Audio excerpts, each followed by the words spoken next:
Still watching TVC Breakfast. Now, with the battle lines for 2027 gradually taking shape, the African Democratic Congress, ADC, is emerging as a potential rallying point for Nigeria's fragmented opposition. As political regimens intensify across the country, the party says the moment demands strategy, unity, and a credible alternative capable of convincing Nigerians. Now, the ADC leadership is engaging stakeholders nationwide, exploring diverse opposition perspectives and encouraging cooperation over competition, with prominent political actors aligning with the platform and structures being strengthened across states. The ADC says it's focused on consolidating forces under one banner. Joining us for this conversation is an ADC stakeholder and public affairs analyst, Usman Okai. Good morning. How are you doing? Thanks for joining us. Good morning. Good morning. Can you hear me? Thank you for having me. Okay, all right. So I'll just start with this, first question. Oftentimes, we've said that our opposition should be very strong. We want to see a viable, opposition. And other times we see that, opposition is like there's no unity, is one thing or the other. And now we're talking about ADC. ADC is a very complex party because this is a party that, a lot of people want to emerge as the presidential candidate. But right about now, you all are now asking for unity, coming together to see how, you can stand as that strong, opposition party. What do you think, as a stakeholder, what do you think is the way forward for the ADC? Yeah, unity is a must. Other people, many people trying to emerge as a presidential candidate, as you say, is not a threat to democracy. Neither is it a threat to the unity of the party. That is the beauty of democracy, where people have a free will to express their intention. And as you can see, the only oppositions alive today is the African Democratic Congress, ADC. And the leaderships of the parties are not resting. The duty of rescue Nigeria democracy is what is for all the critical stakeholders, no matter your political interest, no matter your ambition, no matter your greediness, is for us to unite and ensure we have an alternative platform for Nigerians, which are already starved under the leadership of APC. So uniting the party is a must. And as you can see, that all the side talk or intentionally funded crisis to destabilize the leaderships of the party has come and failed.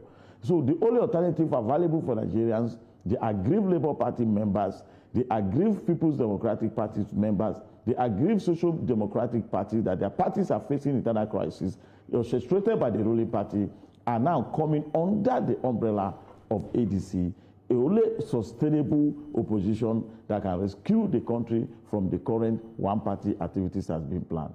So uniting every member is a must. And that is the sacrifice we must pay to advance democracy as far as Nigeria is concerned. We can't continue the way we are.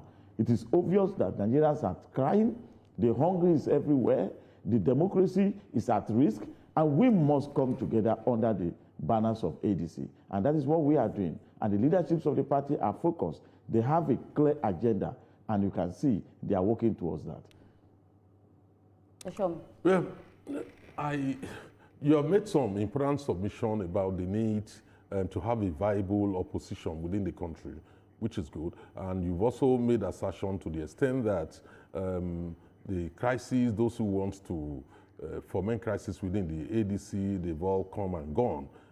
That there are no problems in ADC. I know there's still a case in court over the ADC issue. Has that been resolved? That's one. The second issue is this.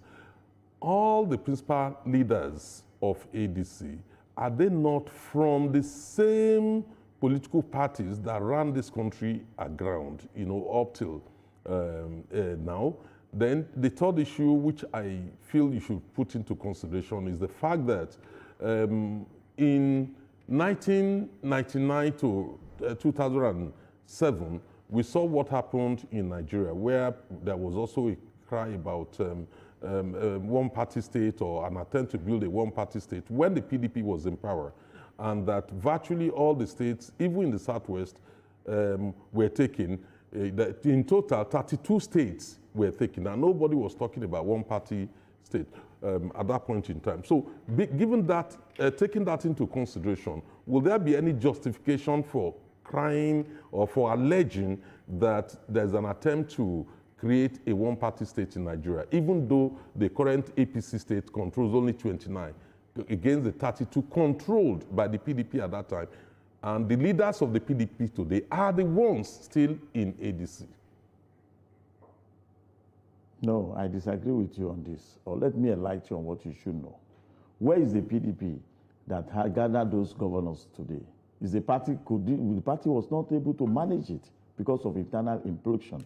Remember that Jonathan lost election with over 28 sitting governors. So having the numbers of the governors or having that intention do not mean you are going to achieve. Left for APC alone, there shouldn't be any other party surviving today. That ADC is flourishing is a sign that Nigerians are resisting the one-party attempt. You can see that the priority of the current government is to have governors and more governors and more governors. And this are being done by coercion or seduction. It's not ordinary. We know it. You know it. All Nigerians are aware of it. So you talk about the court in case there's no court. You had the last judgment by the Federal High Court in FCT here that recognized INEC that I ordered INEC mandatorily to recognize the leaderships of the party under David Mark's leadership. And today we are being fielded in all the council election in FCT. That has addressed that issues.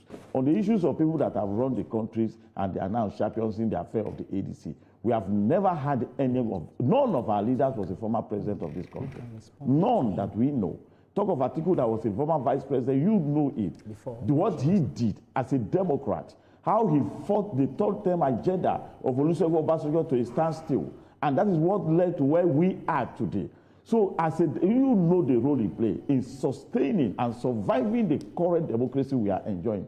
So the numbers of people say that APC is not trying with one-party systems or this and this. You know it in history of the country that Rivers State, Lagos State, and Kano State are on the same political party. It's not done. Even as powerful as Obasanjo was then, a former military general, even as powerful as late General Muhammad Buhari was as a Democrat then, under this their APC, they couldn't make it. But we have seen the absurdity.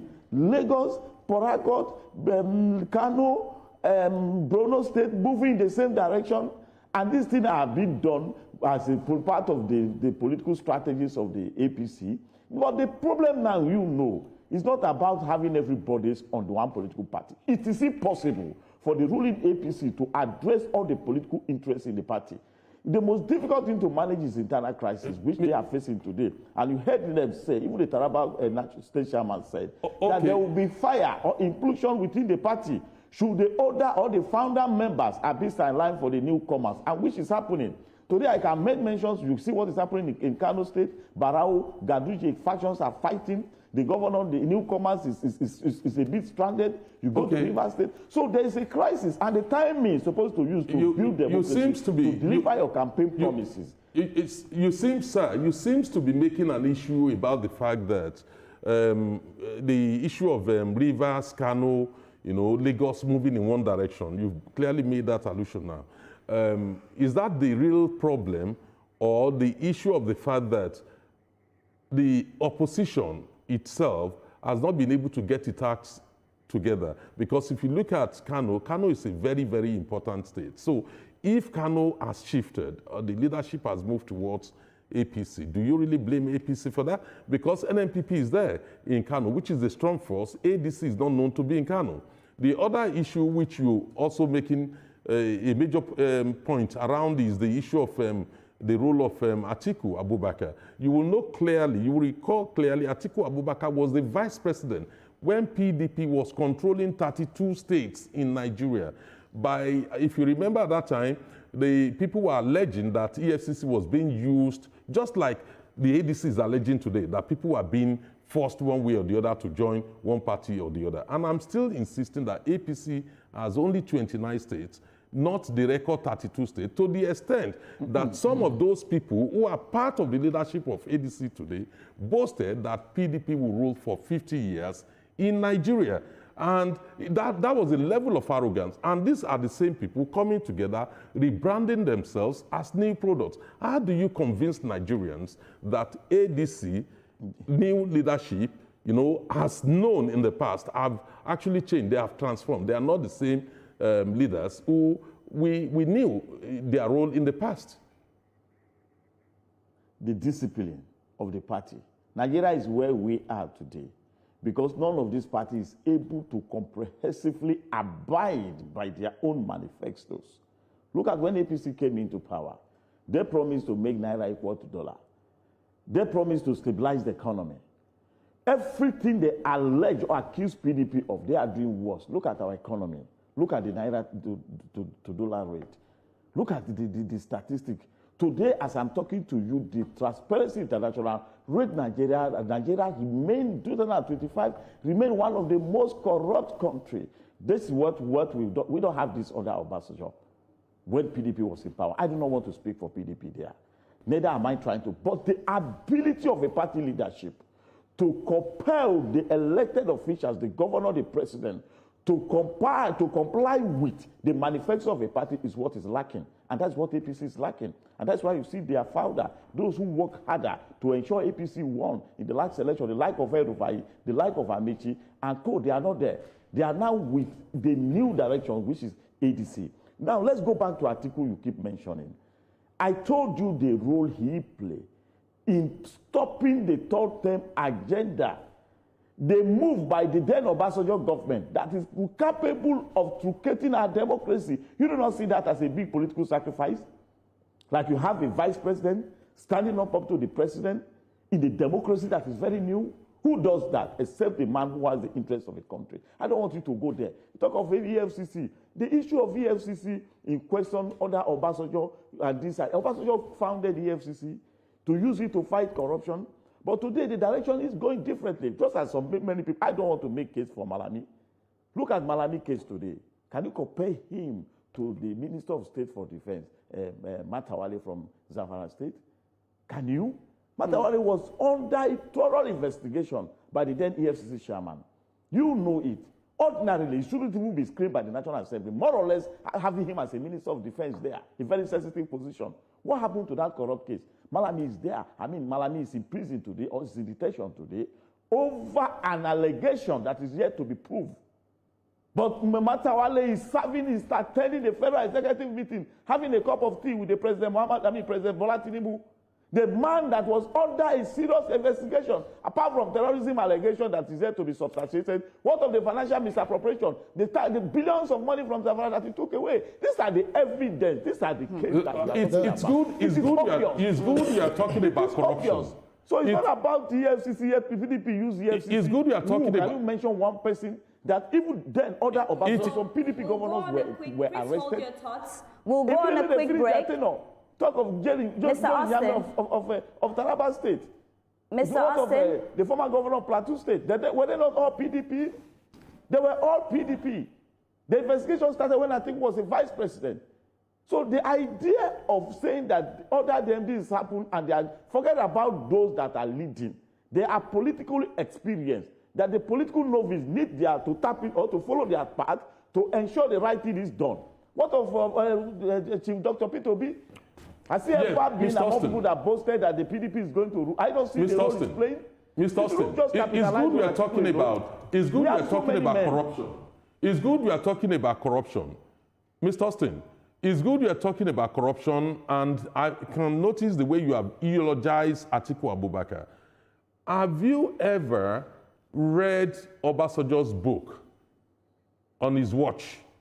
You know, over all the allegations of what happened to the assets of this country when Atiku Abubakar was in charge of the economy under President Obasanjo, because you are making a very important contribution, you know, about corruption. So there is no way we can talk about corruption without going back to the foundation of corruption, and which led and gave birth to EFCC in any case under the same Obasanjo.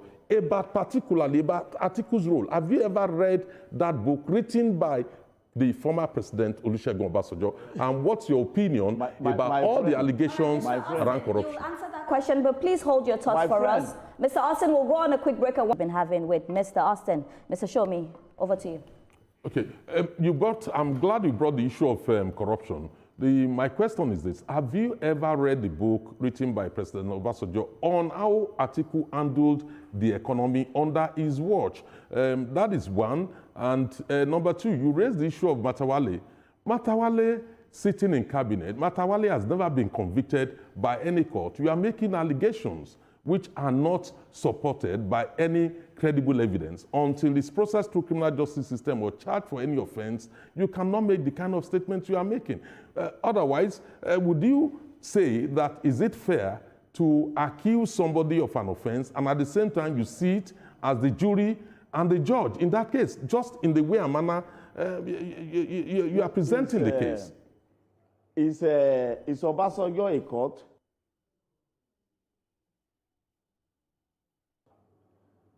And you are telling me that Matawale own is a mere allegation. What of Obasanjo own against Atiku? Is Obasanjo a court of law? I don't want to go that line. Neither do I want to appear here to speak for Atiku or Obasanjo.